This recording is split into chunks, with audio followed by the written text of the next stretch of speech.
Do you want a nugget of truth to start out your day? If so, you have come to the right place. Here we give you a devotional power boost to the beginning of your day and pray that God will bless you as He sees you on your way.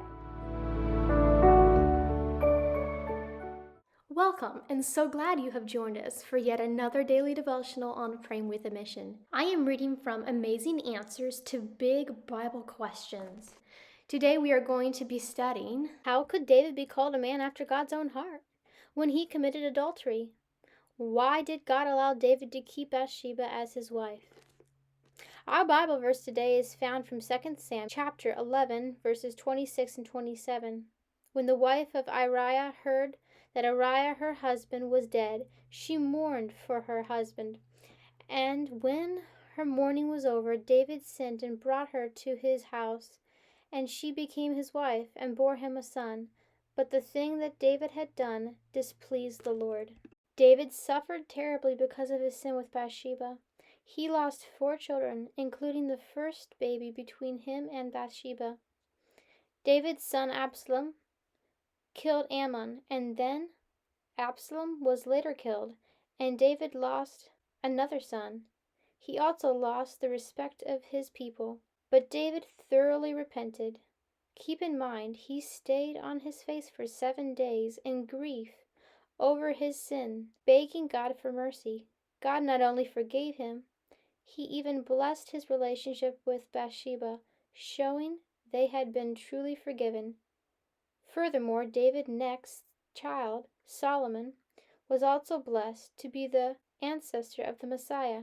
This great evidence of God's grace and forgiveness. Suppose for a moment that you make some terrible decision in your life that are erasable. Does that mean you cannot be saved? Absolutely not. God can strengthen us no matter how far we've walked off the path. It would have been a cruel act for David to use royal power to put away Bathsheba after death of Iris and the death of her baby. It's much like the story of the Samaritan woman at the well. She'd been married 5 times and was living with another man.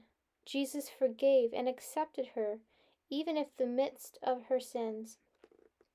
He comes to us just as we are. Isn't that great news? Although He will not always reverse the early consequences of our poor decisions, we may always return to Him. And I love this about Jesus, whatever we do, no matter how big or how terrible we might think it is ourselves, He is always there at the other end of the tunnel, so to speak, with His arms wide open, ready to accept us for who we are and what we've done, and wash it all away in His forgiveness. And that doesn't mean that we can go ahead and go back and do those wrong things again. In order for Him to fully forgive us, we need to be willing to change, wanting to change, and not go back to our old ways. But that's what I find so special about that particular scenario. If you have enjoyed this devotional, then please look around and find the like button and give it a friendly tap on the shoulder. Put a comment down there and tell me which part of this devotional was your favorite, which part you got out a good nugget that you can take throughout the day, and just consider subscribing, because the more the merrier, and God's family is not a small family. So if you would love to join us in this adventure of Praying with a Mission, check out what we have below. There are many other options, and